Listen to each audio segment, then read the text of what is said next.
Hey guys, welcome back to my channel. So today's look is the 1930s.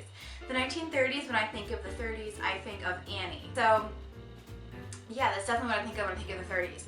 Now, before I start this video, I also want to address something I said in my last video when I said that there's no reason why you would have a wrong foundation shade. I rewatched that and I was like, wow, that sounds not like the way I wanted it to. I did not mean that to come off rude in any way. What I meant was, there's so many brands and formulas and finishes nowadays that it's not hard to find a shade that matches.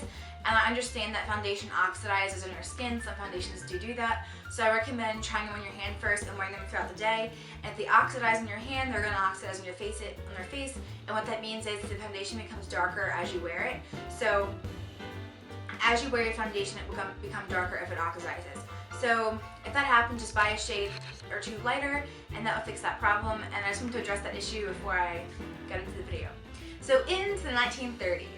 At the beginning of the decade, the 1930s, women's makeup became much more refined. They definitely went more off of the Hollywood influence, and they went for that very, very perfect and, very refined look in their makeup. Now, today I did my brows a bit thicker than they would actually be in the 1930s. So, yeah. As far as the eyes, I thought it was more on the modern side. With the eyes, I definitely understand things to do differently, which our wings are more upward and theirs were more downward or like straight to make their eyes look wider. But it definitely became more perfect and more Hollywood influenced. Pencil thin eyebrows, and I have my notes because that's why I'm looking down. Pencil thin eyebrows is one standout feature in the 1930s. When you think of really thin eyebrows, we think of the 1920s mostly, but they didn't really have plucked eyebrows until the later part of the decade. Like it says here, the plucked eyebrows really came into play in the 1930s. In some cases, women even had their eyebrows plucked away entirely, and they would have them painted on every day, or they would do it themselves. So I actually went on to Glamour Days on vintage makeup guides on YouTube, and it was a Max Factor tutorial, and this girl actually only had half of her eyebrow from like here to here in, there, and then he went in and filled the rest in with a pencil. Some girls did half, some girls did the whole thing off. So it was really to achieve that really perfect pencil thin eye look.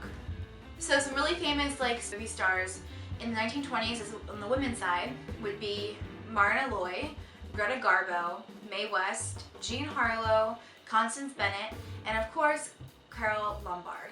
I've heard of about 4 of those names. Which is that? Yeah, 4 of those names I've definitely heard of and seen, but there are a few that I haven't, so definitely check them out. Now, every woman in the 1930s had a certain look, and they all shared the very thin pencil eyebrows. So all the makeup was mostly the same, and they all had the same really thin pencil eyebrows. So there wasn't really much variety in the makeup back then because it was basically all the same. Mascara was now in the everyday woman's makeup kit. It had really evolved in the 1920s, and it had become a more popular thing for women to use. Now, it would be in a cake form, like I said last week, and they would still use the brush in their cakes. And the liquid foundation didn't come out until the 1950s with Helena Rubinstein. That didn't really come out until the 1950s, but the cakes became very popular, and it made your lashes very big and dramatic. So here where came in the first winged eyeliner, or winged darker eyeshadow. Women began to contour their eyes, tracing a triangle effect from the tear duct out to the natural edge of the eye, thus widening and adding further feminine emphasis to the face. So that would be our modern winged eyeliner or winged dark eyeshadow, where they started here and just drew a triangle out to their outer corner of their eye to make their eye look bigger and make everything look more feminine on their faces. Now, the lips had lost the rosebud effect in the earlier decade, and they had adopted a new form, which is the thinner line lips. Now, they would kind of start a little farther apart than I did and just draw kind of more of a straighter line out to make the lips look thinner and more wide and almost look like a smear. The popular lip shades in the 1930s were dark reds, maroons, and raspberry tones. Now, like I did last week, I had a little breakdown of what was popular for each feature on the face, so I'm going to go through that again. So the eyes, blues, greens, pinks, purples were lightly applied and pear-shaped beyond the natural eye. So the range of eyeshadow shades definitely became broader, and the way they applied it definitely became different. In the 1920s, they would apply it more of like a circular shape in their eye, where in the 1930s, they applied it more outward to get their eyes look wider and everything look more feminine and nice and sharp and clean.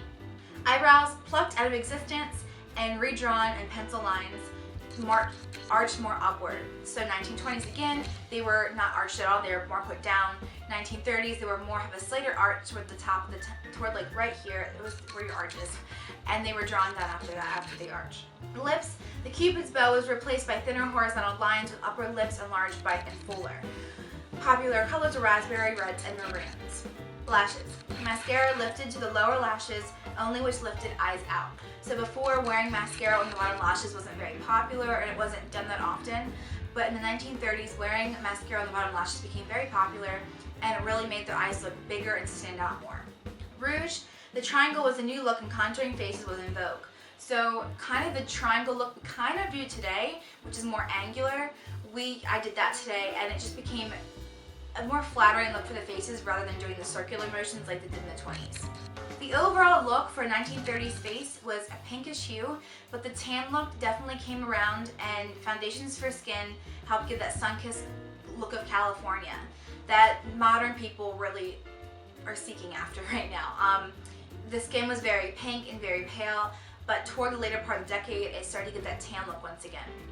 Powders were becoming more popular now that women needed their face to remain glamorous throughout the day. So women began to carry powder puffs around more frequently. They did in the 20s, but the 30s was definitely a time when they carried their big powder puffs in their purses to powder their faces to keep their makeup from staying on all day. And that's really what they needed their faces to do, was to last them throughout the day and keep it nice and matte and not as oily. That is all the history information that I have for this video. So now let's go ahead and jump into the tutorial. Hey guys, so here I'm applying my Rimmel concealer stick in number 104 medium beige, and I'm applying this to the areas of my face that have extra redness or blemishes that I want to cover more with than I do it with my foundation. So I'm just applying that to any unwanted areas of my face. I'm applying it over my brows just to help my brows be hidden in later on in the video when I cover them with glue. So here I'm blending out my concealer into my skin with the Morphe S94 brush. It's a flat top kabuki, and this really helps the concealer blend into the warmth of my skin and make everything nice and blended and look very smooth and like streakless.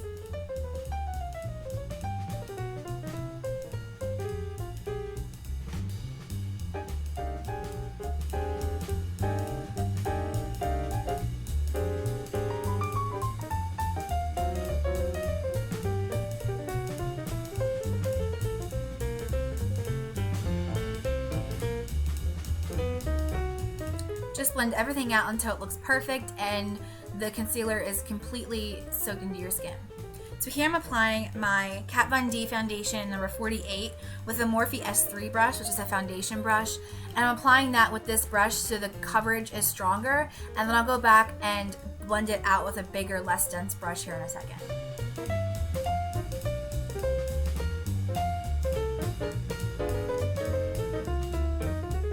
So here I'm going to blend that out with my Morphe S94 brush, which is the same brush I use to blend out my concealer.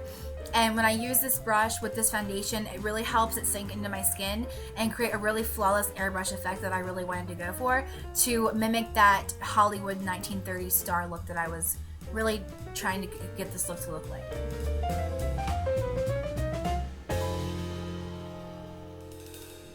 As you're blending your foundation out and when you're toward the end, if you see any areas that are still kind of cakey, use the warmth of your finger to pat on top of that and it will make the foundation look less cakey.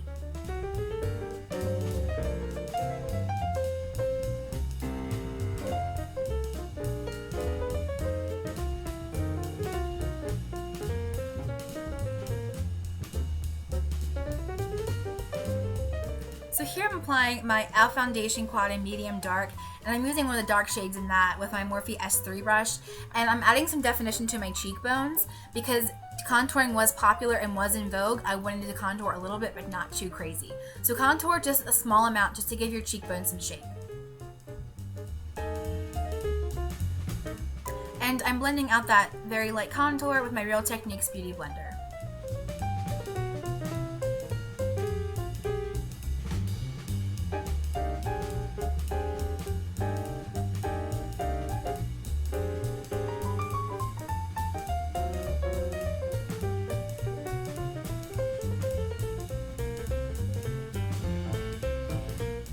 Just to blend it a little more, I'm using the same kabuki brush I used before to blend it out a little bit more.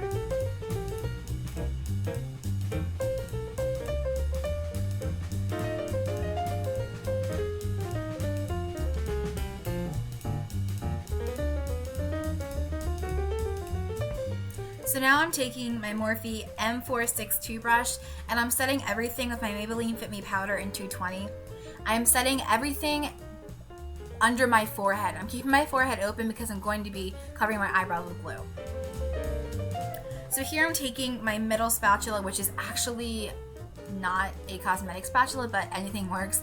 I'm using that with some Elmer's glue stick just to start covering my brows and getting them to stick to my face. So I go with a generous amount of glue here and really work it into the hair so the hair stick to my face and make the surface very flat to draw on the brow later on in the video. I'm using the warmth of my finger here to try to make everything more flat and more natural.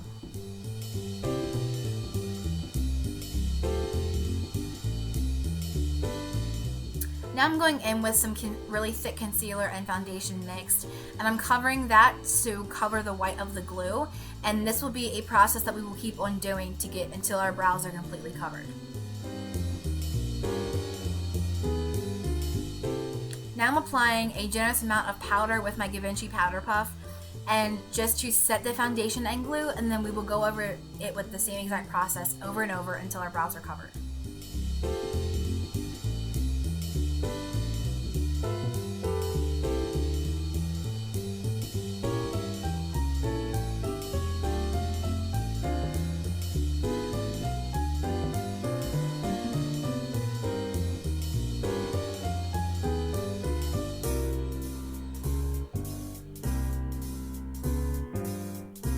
So here I went ahead and covered the other brow off camera, and I'm taking this brow marker in medium brown and I'm drawing on a 1930 structured brow on top of the glue to create a thinner eyebrow that's time era appropriate.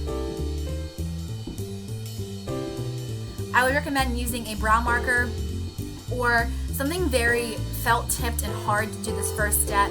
If you go in with a powder, it's not going to stick well to the glue surface, so really going with a marker type or a pencil type to do this first step in creating the brow.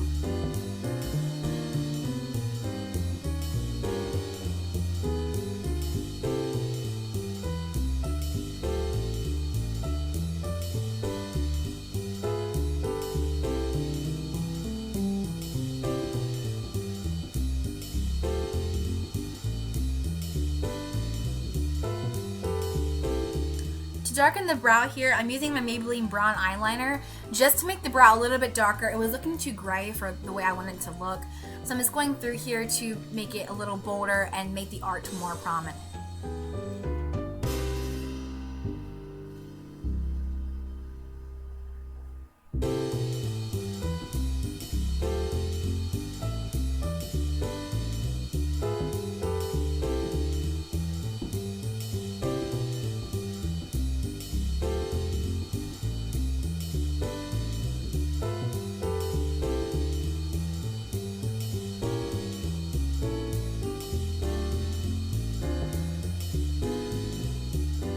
Here I'm going in with my NYX HD blush, and I'm applying that with a Morphe brush M106, and I'm applying it in an angular shape to my cheekbone to really make my face look very sharp and clean, which is the look they were going for because they had driven away from the circular effective blush.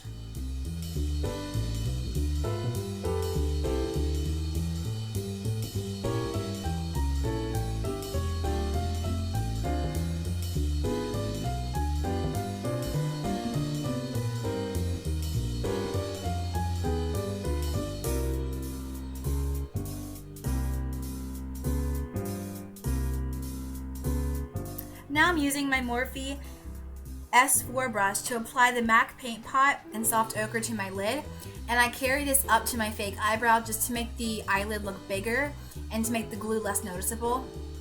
So I'm applying that to give my eyeshadow a nice space and to make my other eyeshadows in the future blend out better.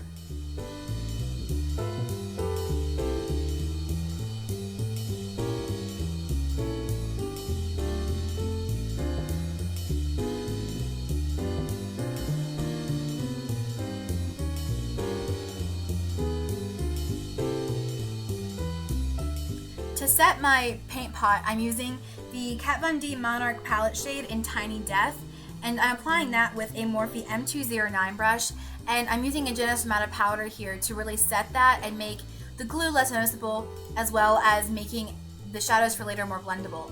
So I'm just using that to really set that primer and make it last throughout the day.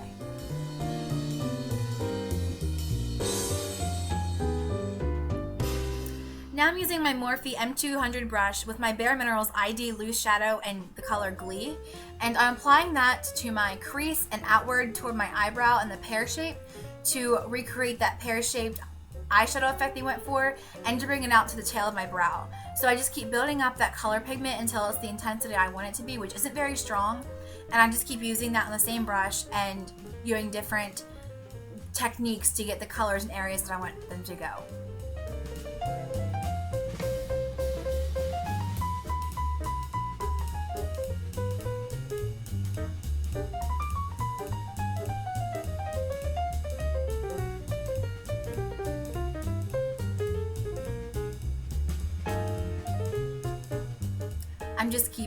I'm just adding the same exact color to my eye that I did before, which is Glee, and I'm just keeping it in the same area, and I'm just blending it more to get more color intensity.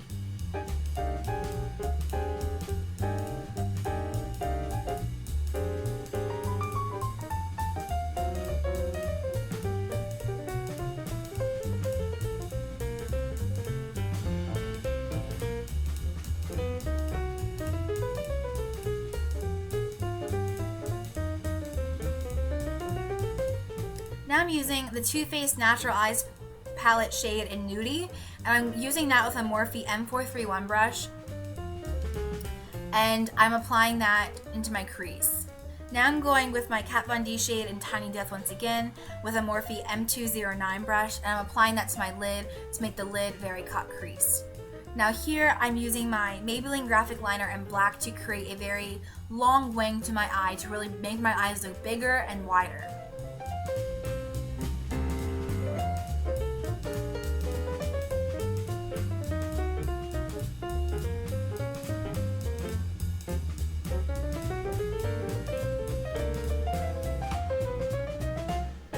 So I'm starting right in my tear duct, and I'm basically drawing a straight line out from that to make my eye look naturally wider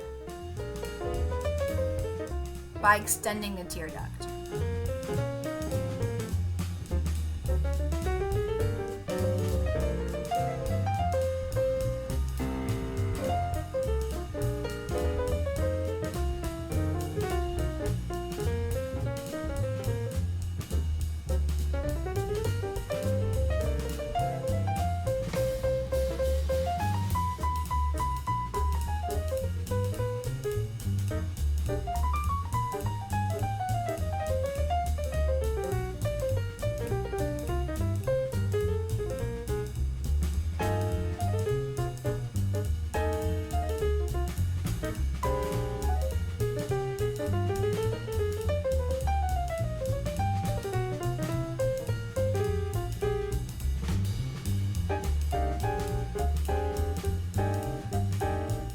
I'm going in with my Wet n Wild Kohl Liner in black, and I'm using that into my tight line. So my eyeliner, my lashes, and my tight line all look like one solid black color, and it makes my lash line look thicker.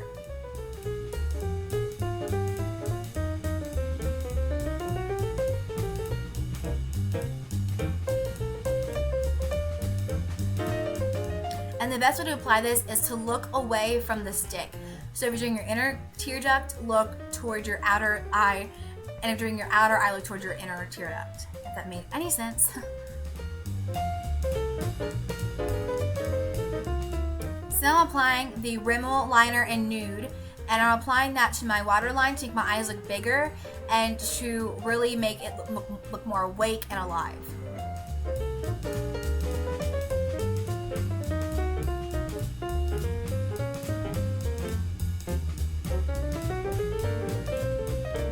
So here I'm applying the Maybelline Illegal Length Mascara in black, and if you guys haven't noticed, this is my go-to mascara.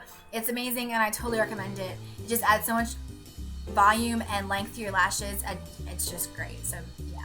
So I'm applying that in many coats to my eyelashes, and when you think you're done doing mascara, you have not finished. Keep doing it until they're big and massive and they look fake. If you want to apply fake lashes here, go for it. My eyes are sensitive, so I don't apply them unless I have to, but definitely if you want to apply fake lashes here, go for it.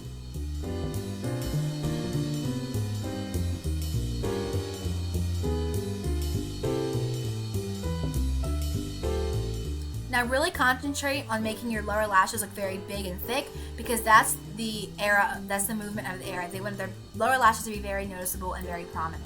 So totally target your lower lashes.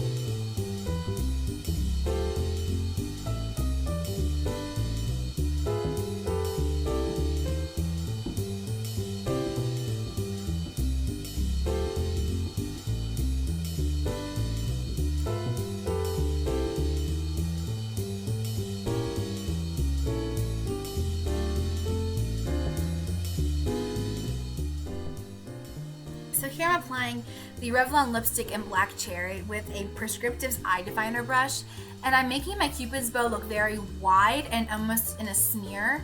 So the Cupid's bow looks thinner and my upper lip looks considerably thinner than it did in the 1920s. I wasn't going for the rosebud look here or the rose petal or whatever. I was definitely going for a more wider, more thin upper lip. So I'm applying it a little bit thinner and wider apart than I would normally apply my lipstick. I picked Black Cherry because maroons and darker reds were becoming very popular, and I think Black Cherry is a good mix between purpley, maroon, and red. So I definitely thought that was a good lipstick. Some other lipsticks would definitely work fine as well, obviously. So yeah.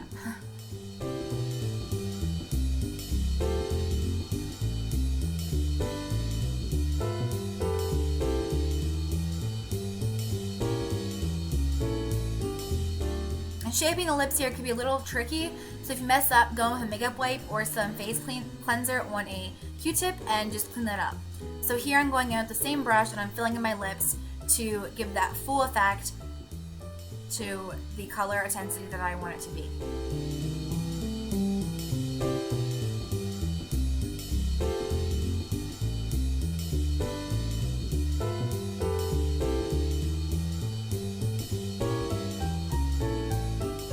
Now I'm going straight with the stick to my lower lip to add more color pigmentation to my lower lips and top lips when I rub together, and it just creates the look very finished.